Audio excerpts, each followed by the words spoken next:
हजारों साल पहले एक ऐसी कौम आबाद थी जो पत्थर के बुतों को अपना खुदा मानती थी। वो बुत जो न सुन सकते थे, न बोल सकते थे और न किसी को फायदा पहुंचा सकते थे, लेकिन लोग उनके सामने झुकते थे, उनसे दुआएं मांगते थे। इसी कौम में एक बच्चे ने आंख खोली।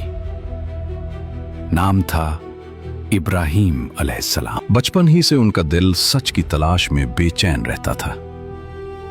वो रात के अंधेरों में आसमान की तरफ देखते, सितारों को गौर से देखते, चांद को देखते, सूरज को देखते और सोचते।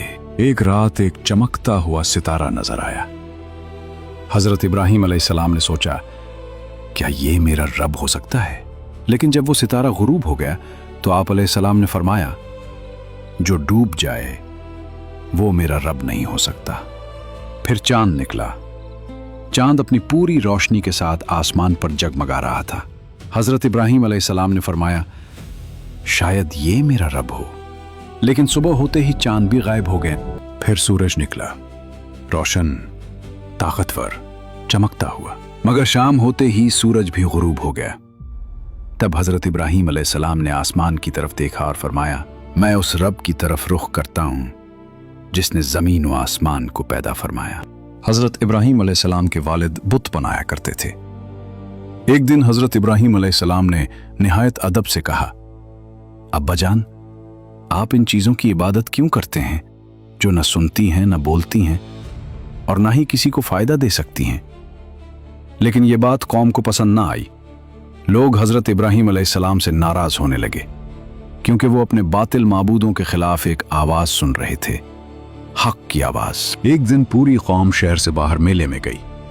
कौम ने हजरत इब्राहीम अलैहिस्सलाम से कहा, कल हमारी ईद का दिन है, जंगल में एक बड़ा मेला लगेगा, हम वहां जाएंगे, खुशियां मनाएंगे और अपने बुतों के लिए खाने तैयार करके छोड़ जाएंगे। फिर वो मेले से वापस आकर उन खानों को तबर्रुक समझकर खाते थे, क्योंकि उनका यकीन था कि उनके बुत उन्हें बरकत देते हैं। कौम ने हजरत इब्राहीम अलैहिस्सलाम से कहा, आप भी हमारे साथ चलें, मेले की रौनक देखें, लोगों का मजमा देखें। वो चाहते थे कि हजरत इब्राहीम अलैहिस्सलाम भी उनके बातिल अकीदे को कबूल कर ले। वो मजीद कहने लगे, वापसी पर आप हमारे बुतों की जीनत, उनकी सजावट और उनका हुस्न भी देखें। हमें यकीन है कि ये सब देखने के बाद आप हमें बुत परस्ती पर मलामत नहीं करेंगे। कौम की बातें सुनकर हजरत इब्राहीम अलैहिस्सलाम खामोशी से आसमान की तरफ देखने लगे। आप अलैहिस्सलाम ने सितारों की तरफ एक नजर डाली। ऐसा लग रहा था जैसे कोई माहिर नुजूम आसमान के राज पढ़ रहा हो। कौम हैरत से आप अलैहिस्सलाम को देख रही थी। और फिर हजरत इब्राहीम अलैहिस्सलाम ने फरमाया, मैं बीमार होने वाला हूं। सुनकर कौम ने समझा कि शायद वाकई कोई बीमारी आने वाली है, मगर हजरत इब्राहीम अलैहिस्सलाम के दिल में एक और ही मंसूबा था। कौम सितारों पर बहुत ज्यादा यकीन रखती थी। वो समझते थे कि सितारे इंसानों की किस्मत, बीमारी और आने वाले हालात बताते हैं। इसीलिए जब हजरत इब्राहीम अलैहिस्सलाम ने फरमाया, मैं बीमार होने वाला हूं, तो कौम ने फौरन यकीन कर लिया कि आप अलैहिस्सलाम ने सितारों से यह हाल मालूम कर लिया है। ये सुनकर वो लोग आप अलैहिस्सलाम को छोड़कर अपनी ईदगाह की तरफ रवाना हो गए। मेला, शोर और खुशियों का हुजूम आहिस्ता आहिस्ता शहर से दूर जाने लगा। और वो हजरत इब्राहीम अलैहिस्सलाम को अपने साथ इसलिए न ले गए क्योंकि उनके बातिल अकीदे के मुताबिक बीमारी एक शख्स से दूसरे शख्स तक उड़कर पहुंच जाती थी। जब कौम के ज्यादातर लोग मेले की तरफ जा चुके और सिर्फ चंद कमजोर और आहिस्ता चलने वाले लोग बाकी रह गए, तो हजरत इब्राहीम अलैहिस्सलाम ने खामोशी से उन्हें जाते हुए देखा। फजा में अजीब खामोशी थी।